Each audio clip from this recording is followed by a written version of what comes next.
I think we can start. The rest will find us as we go ahead. So today we're having an online lecture. As I told you, we shall have a mix of online lectures and physical lectures. Am I audible enough? Can you hear me very well? Yes. All right. So today we're having an online lecture. We are having a mixture of CAD students and students from the School of Computing. I'll try as much as I can to balance the two sides, because I later on discovered that CAD students, you have a course outline which is easier than that of the School of Computing, yet you are mixed in the same class. I want to be fair to CAD.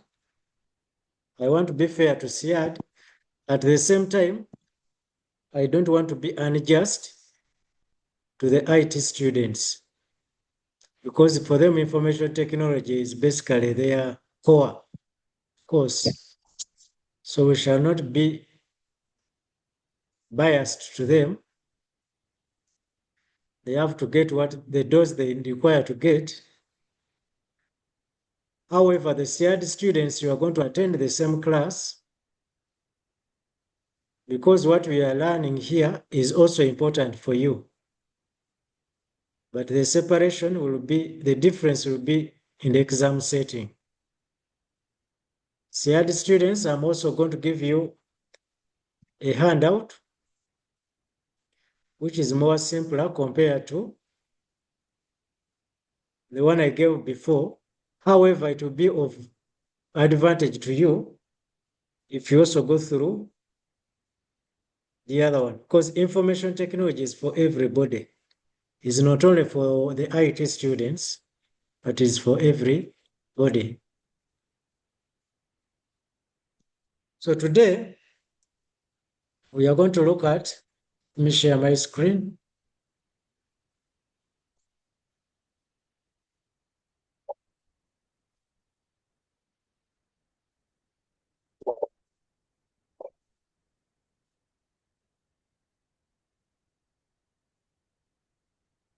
Can you see my screen very well?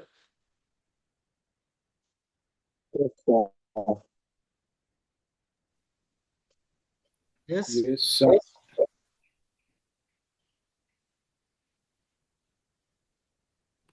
Okay.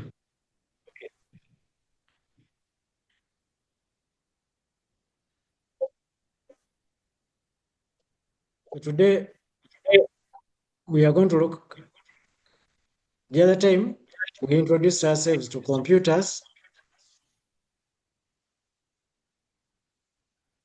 I don't know if that's what we did, because I have various groups, but this is the day group.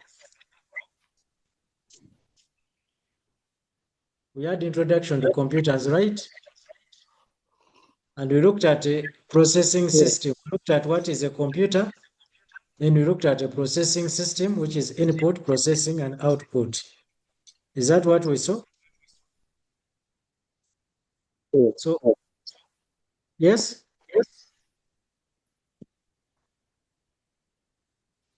Okay. So Reach there. we didn't reach there. Where did we stop? For the basic students, we only we talked about wisdom and knowledge a little bit.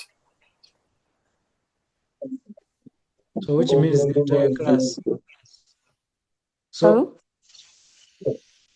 So we talked about wisdom and wisdom, then we gave also The the coursework, semester then project. Then the semester Yeah. project, right? yes. So that's where we stopped. Mm. Okay.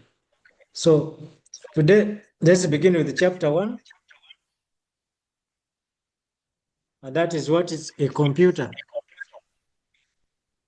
Can someone read for me a definition of a computer?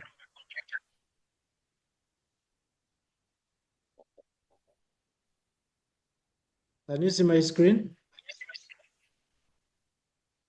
Oh, you want me to Yes. mention names? Okay, read. A computer is an electronic device which accepts user input, that's data, processes it under a special instruction, that's program, and produces desired meaningful output, which is information. Okay, when we look at a computer, first of all, we are told it is electronic. Okay? It is an electronic device.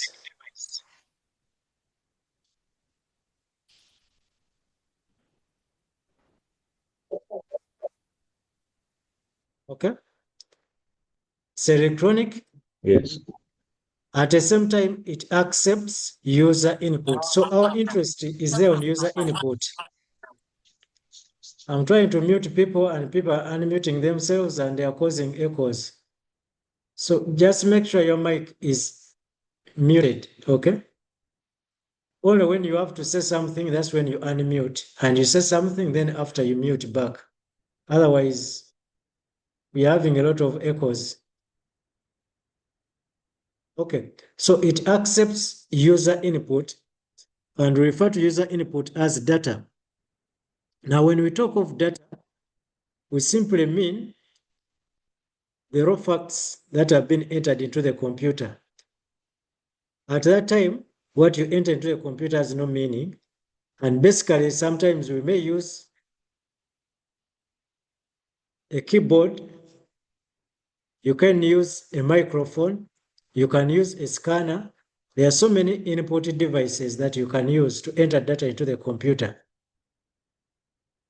Once this data is entered into the computer, it is being processed. Okay? It is being processed. And at the end of the processing, we are going to get an output. What processes it? These are the programs, various programs. There are so many programs. For those of you who have done computer applications, you can have programs like Microsoft Word, Excel, PowerPoint, Publisher, so many. So at the end of it all, we get out a product. Like when you buy a bunch of matoke and you bring it home, so you start the processing. You do the peeling, then you put it on fire, then eventually you're going to get out food and you'll be served on the dining. So eventually we get out information. Now this information which we get out is our major concern in this course unit. Okay? How it is processed, how it is put inside. The processing, we can leave it to the students of computer science. How it is put inside, we can leave it to the computer users. Okay? We can leave it to a course unit for computer applications, the input. The processing, we can leave it to the computer science students. But basically, for us here in information technology, we are more concerned about this information that has come out of the computer. Okay? We have an example there of a calculator. So the computing process is that one. It begins with the input. Then from the input, we go to the processing. From processing, we go to output. And under output, we have two. We have the storage and we have the communication. Storage and communication.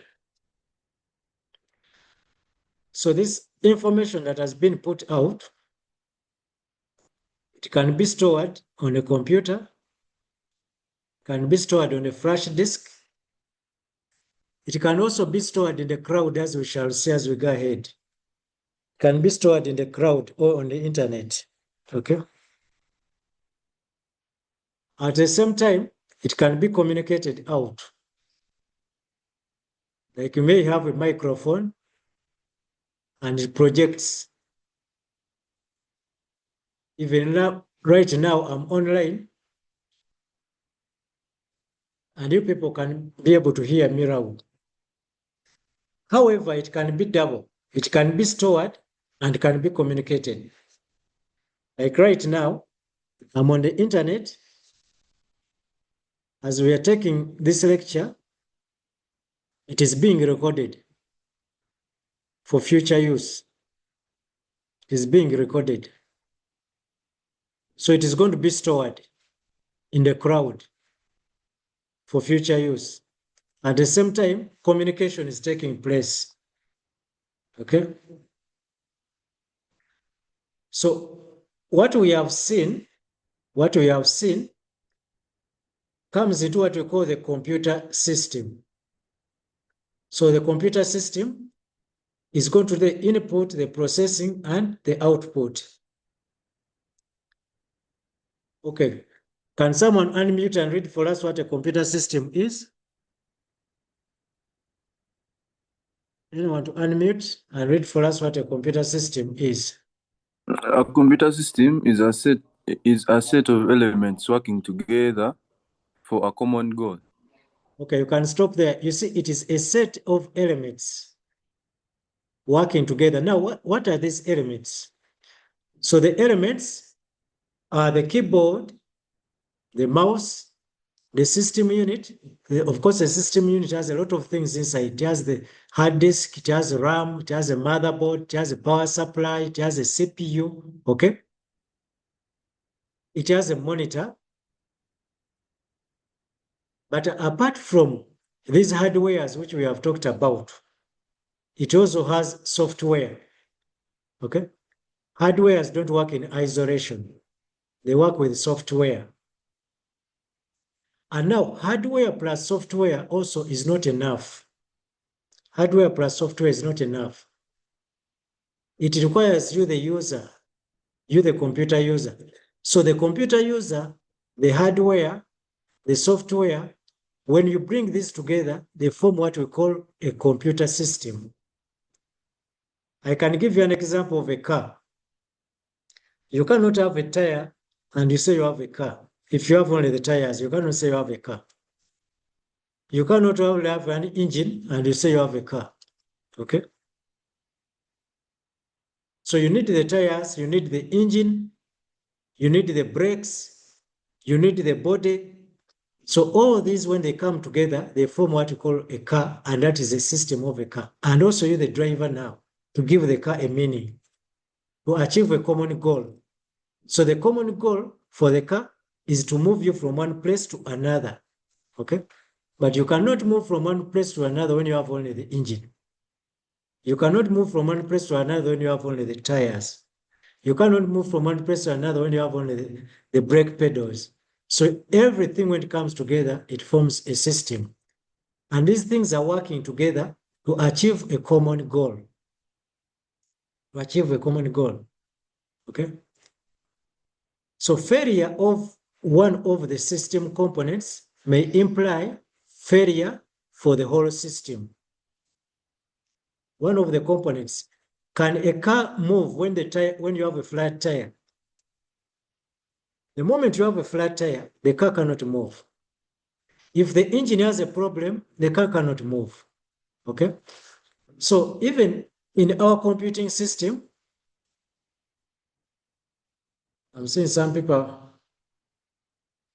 are putting funny things in the comments. Please, if you are what you are typing in the comments chat doesn't make sense, don't put it there, because you are distracting the class. Okay? If you don't have anything sensible to put, don't type in the comments section, because you also distract me. I get a notification that there is a comment, and I think there is a student asking a question. So let us reserve the comment for those who have questions. If you have a question, you can either type, or you can unmute, or you can raise your hand. But if you don't have, please, let us respect the class. I don't want to mention people's names here because it will be embarrassing. Okay, we are saying if there's a problem on any of the components, the system will not function very well. Okay, so if your keyboard is faulty, you are not able to type. If your system unit is faulty, you are not able to use your computer. So likewise, the computers, we are going to see characteristics of modern computers ahead. One of them is that these computers are accurate. But you, the user, if you're not accurate, also the computer can't be accurate. Okay?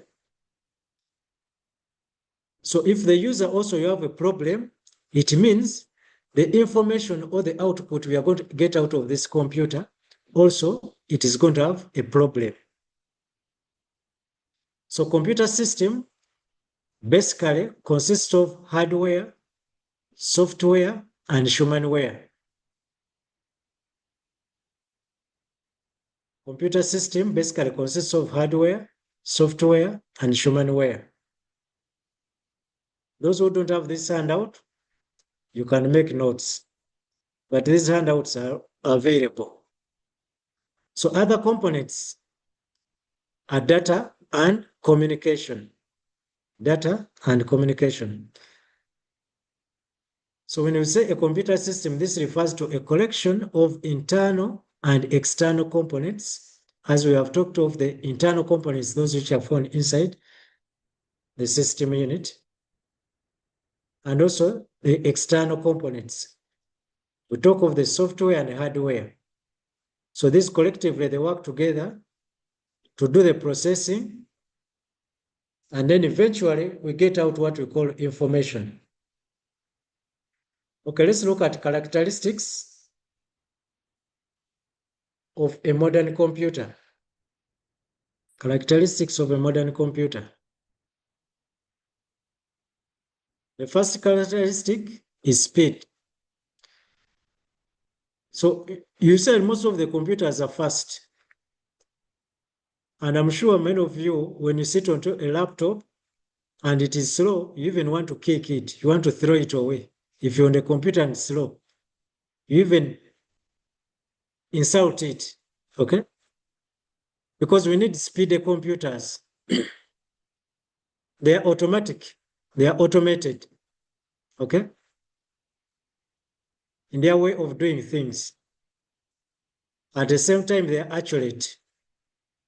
I have already said that we, the users, at times, we are the problems to these computers, okay?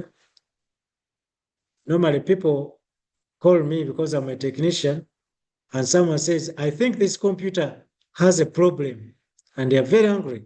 I'm doing this, it is doing this, and normally I say, no, it's not a computer which has a problem.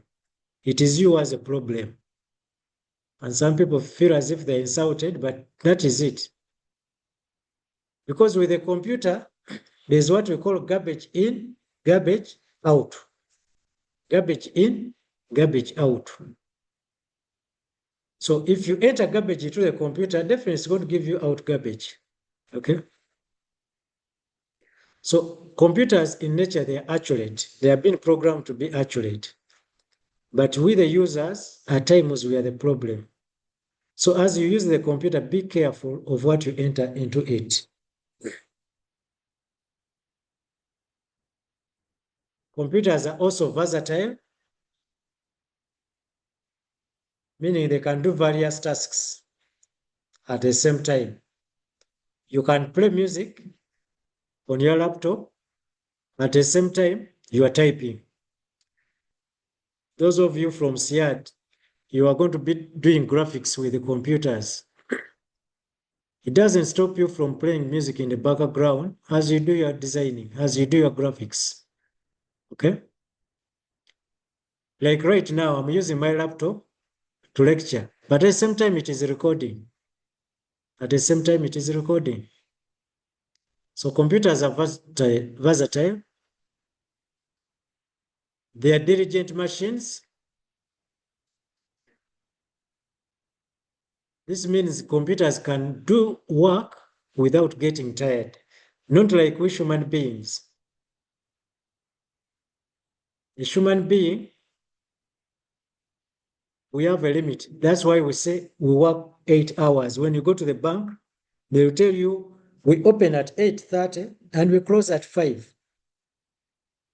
But they tell you have 24-hour banking machine. That is a computer ATM machine. For it doesn't close unless it is faulty. You go at midnight, it will serve you. It will give you money. If someone has paid you money at midnight, you can still bank it using the ATM machine. Okay? You can still bank it using the ATM machine. So they never get tired like we human beings. That's why you see that people now are resorting to robots. Because a robot will work, and will produce results. And by these results are going to be accurate. But when you look at a human being, the first 30 minutes, the human being is going to do perfect work. Then after 40 minutes, he's going to start changing the product. After 1 hour, then after 2 hours, you are totally going to have a different product. Okay? Just 1 minute. I need to talk to someone here.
Okay. So we have been talking about computers to be legit, then versatile. So computer can do multitasking. Then we have also artificial intelligence, meaning these computers have ability to reason like we human beings. They have been programmed to reason like we human beings. So there is a question there, which I want you to do in your free time. It's not a coursework, it's not what, but you can research on it in your free time. What is the difference between ICT and computers? Many people, when they say ICT, they think ICT is computers.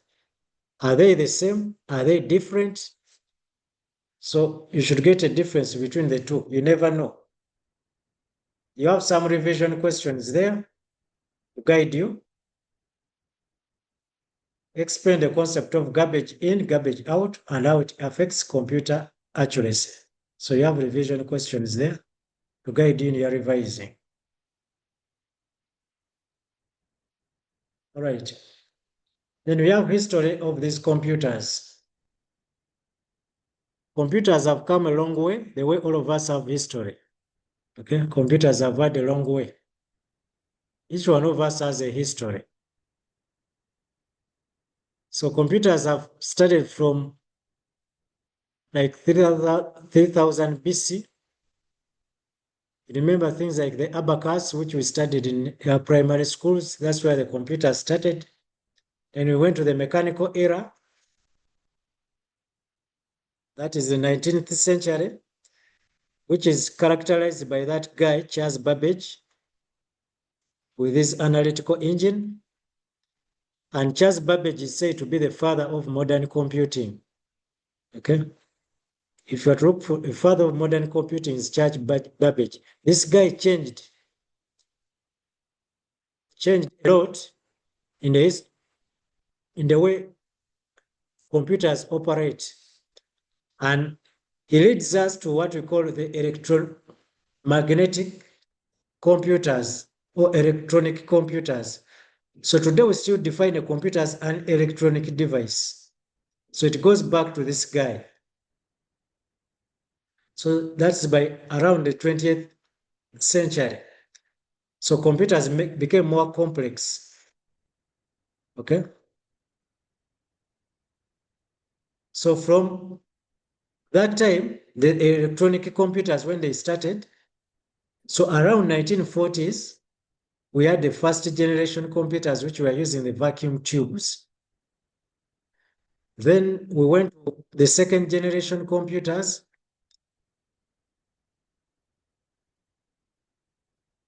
From the second generation computers, these ones use transistors. Then from the second generation computers, we went to third generation computers. Now, these third generation computers also were a turning point because these ones used integrated circuits, IC. Some of you have had your radios at home. When you take it to a technician, he tells you the ice is spoiled. When they say ice, people lugandalize it, ka ice kakubye. Okay? But the technical word is IC, meaning integrated circuit. Okay? People have changed it to say ice, and people think it is the ice which these young kids want very much. But IC means integrated circuit. And this was a big turning point in the history of computing. Okay?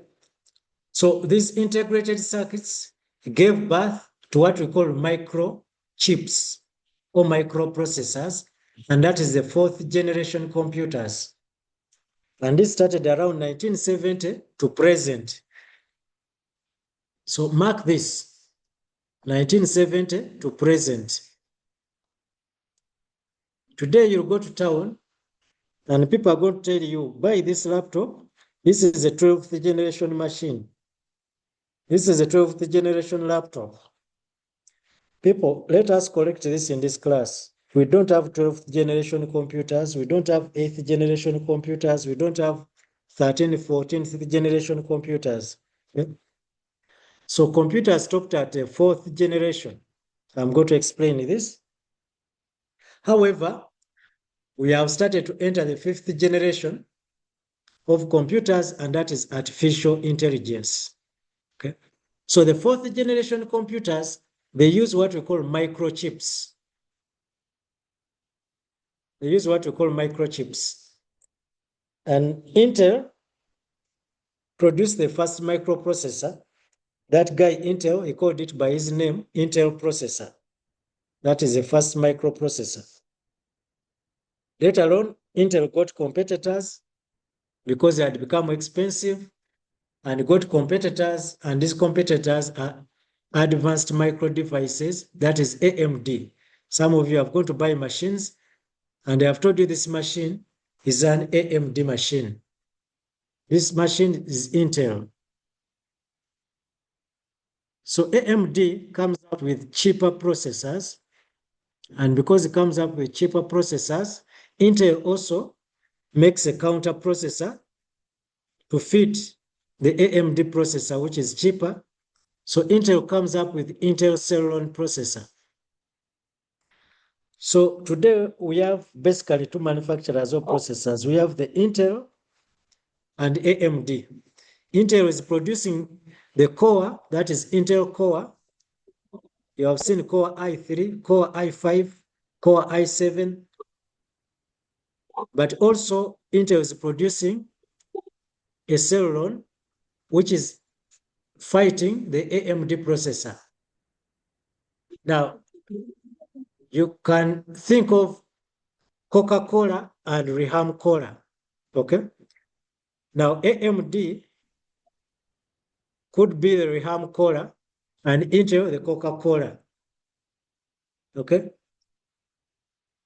Now, because Intel has two types of processor, the Core and the Celeron, it means that the Celeron is now cheaper and the Core is the original. So when you go to buy a laptop or a computer, first understand what kind of processor is inside. Is it Intel Core? Is it AMD? Is it Intel Celeron? Now, after knowing whether it is an Intel Core or a Celeron. Now, these processors have what we call generations. Now, when Intel produces Intel Core i3, I stands for intelligence, artificial intelligence.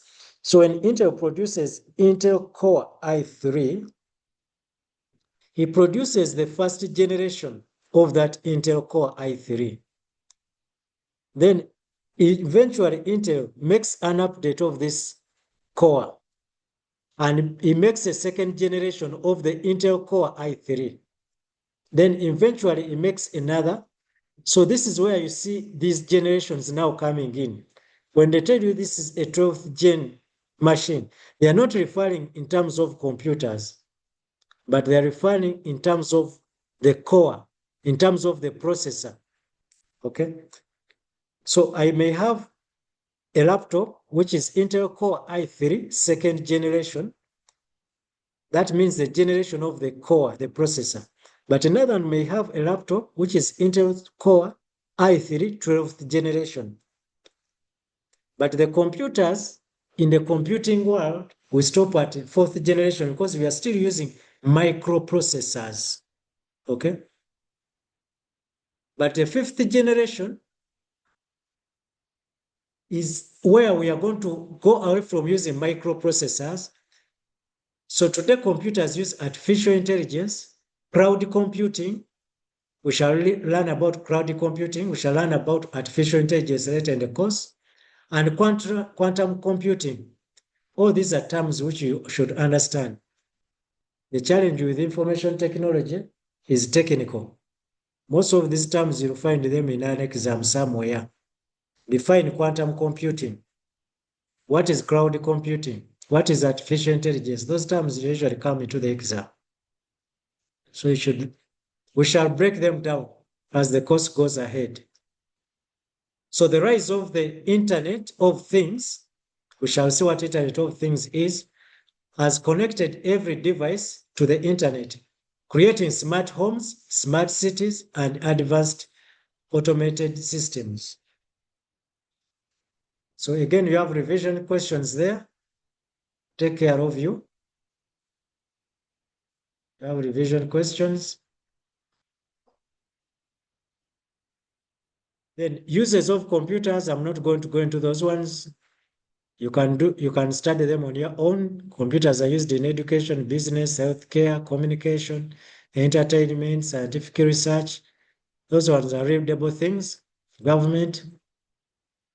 I have made sure that at the end of a subsection, I give you some revision questions. Then computer care and safety. So like each one of us, we want to be taken care of. The ladies here, if I'm to ask the ladies here, would you want your husband to take care of you? Any girl here who can tell us? Yes? Aisha. Aisha, would you like care from your husband, from your boyfriend? Very much. Yes. Yes. So you want a caring husband, a caring boyfriend? And who told you that there are men who are supposed to care for you? Can't you care for them? It starts with a man. It starts with a man. Where is it written in the Bible? It's nature. Nature according to you. So, the way these girls want to take care of them, now you imagine that computer is your girlfriend. That computer is your wife. Okay? So if you don't take care of this computer, it will disappoint you. It is okay if you have not taken care of me, then also I will abandon you. You are going to wake up in the morning, you want to use your laptop, and it will refuse to go on because you never took good care of it. Okay? Like you'll call that girlfriend to visit you, and she will say no because she's angry at you, you never took care of her. She wanted supper, she never had supper. And now for you in the morning, you are saying, you come and visit me. Okay? So Even our machines, they need good caring. And how do we care about the computers? For them, you're not going to care by sending them mobile money, no. For supper, no. So the caring which these computers need is to clean them, okay? Blow the dust out of them. Make sure your computer is clean. Boys, I hope you are hearing this. Some of you, if I'm to come to check your laptops now, you'll wonder. Then proper handling. Don't just beat the computer now because it has failed. Some of you slap these computers, okay? Handle them very well. Don't just throw them anywhere. Temperature control. If you go to our computer lab there, you'll see air conditioners, okay? If you enter to the computer lab at a university there, you are going to see air conditioners, which means computers need some good temperature. They don't need to overheat. Okay? Some of you have seen when your computers overheat, they freeze.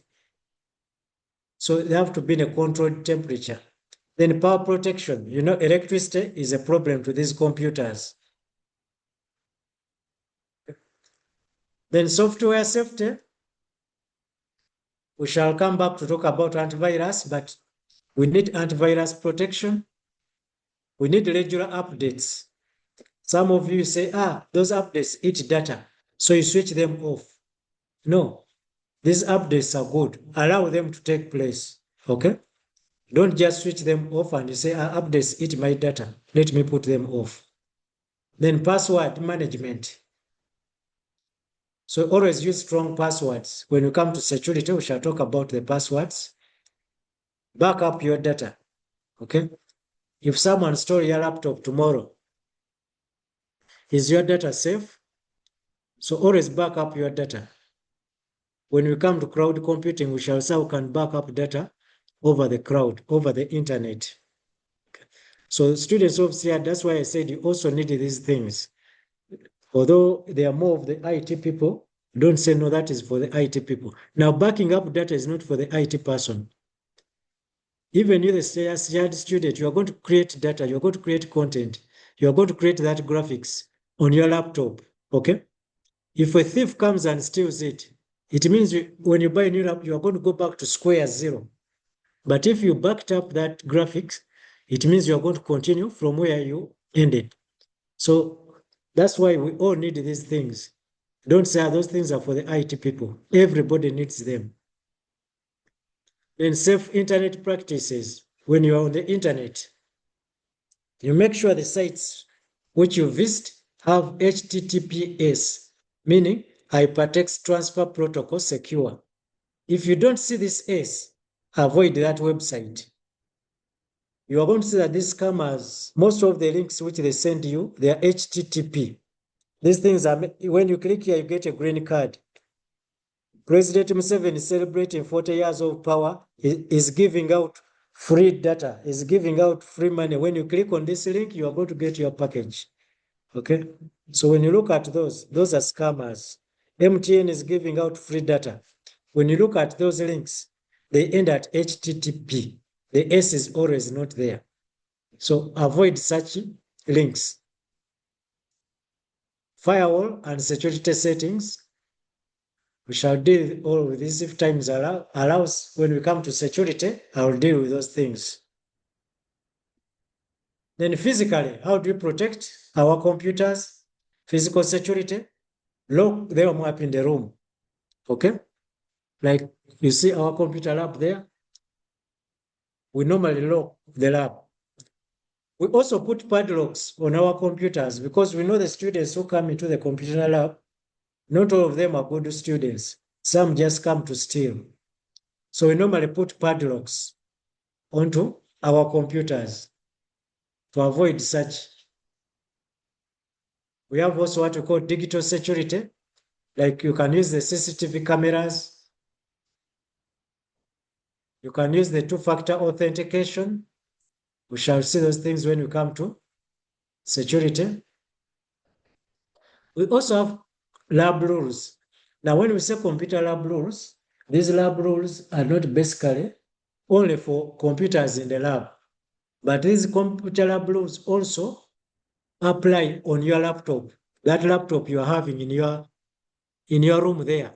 Okay, so that is your computer lab. That laptop, it is one, but it's in your room. So these rules don't say, when I go to the computer lab, I will follow them. No. The moment you buy a laptop, these are rules which you are supposed to follow. One, respect others. Respect others. I'll come back this when we look at the 10 commandments of computing. Respect others. Then proper use of the equipment. Everything is readable there, you can read. No food or drinks. So don't be on a laptop and take a cup of tea or start eating food or take water. When this food, this water, this tea, this juice pours into that laptop, you are going to lose it. You can imagine you bought a laptop, 1 million, and just a glass of water destroys the 1 million. So let us just be careful as we use our computers. Avoid drinks around you. If you need to drink, go from the laptop, take a drink. Okay? Then put also user accounts. Keep the lab clean. Save your work properly. Something on internet usage there. Software and application, something on it. Avoid malware and security risks.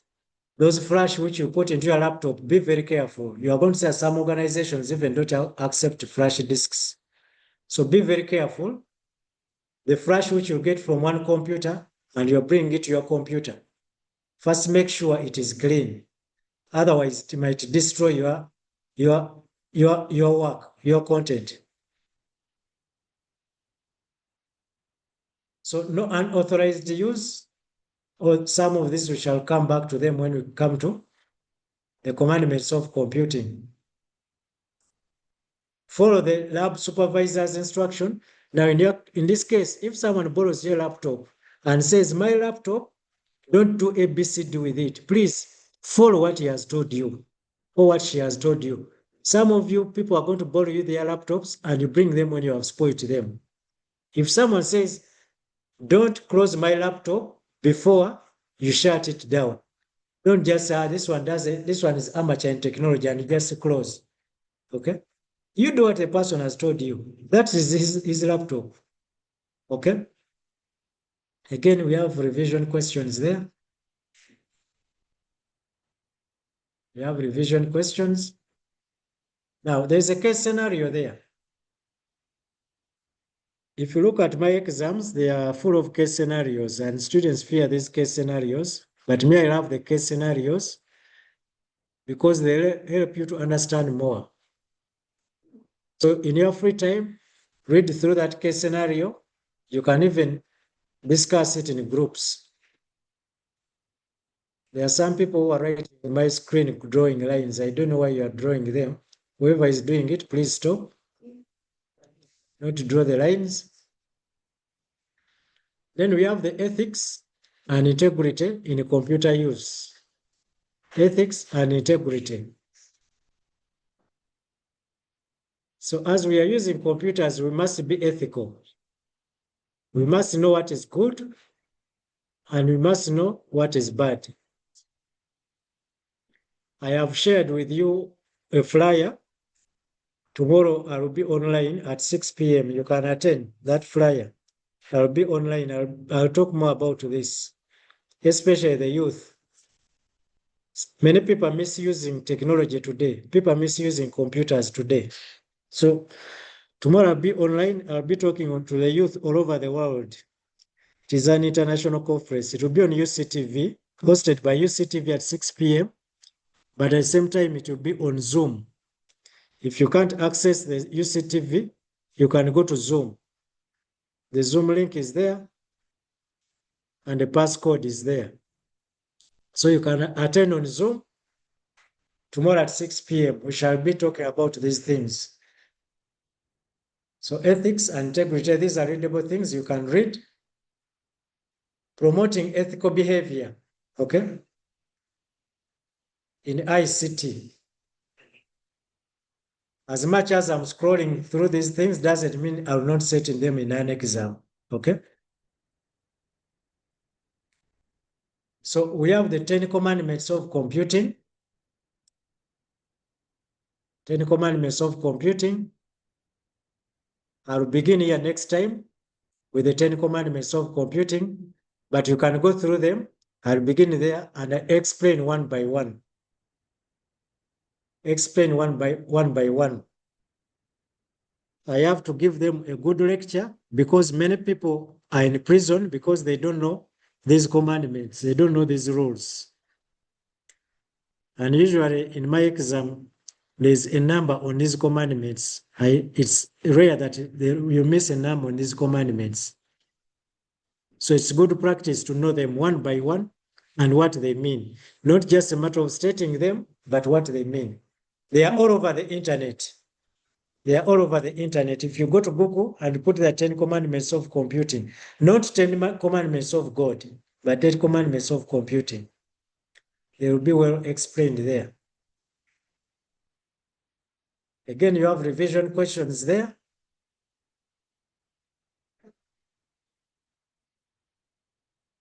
You have some scenario questions again.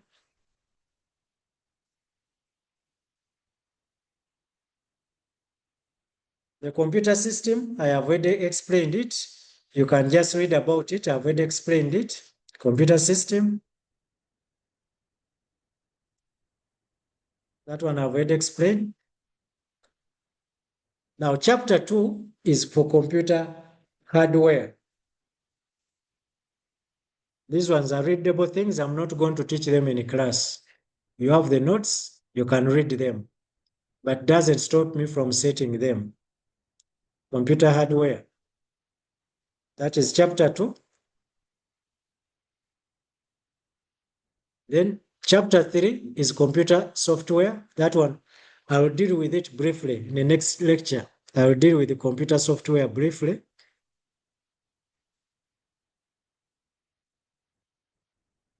Okay, today I want to end there. If there's any question, I want to end there so that you get time to go through what we have seen and you conceptualize it and you understand it.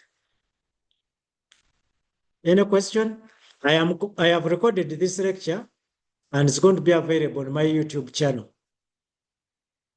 I have recorded it. It's going to be available on my YouTube channel. Just go to my YouTube channel. You'll see it.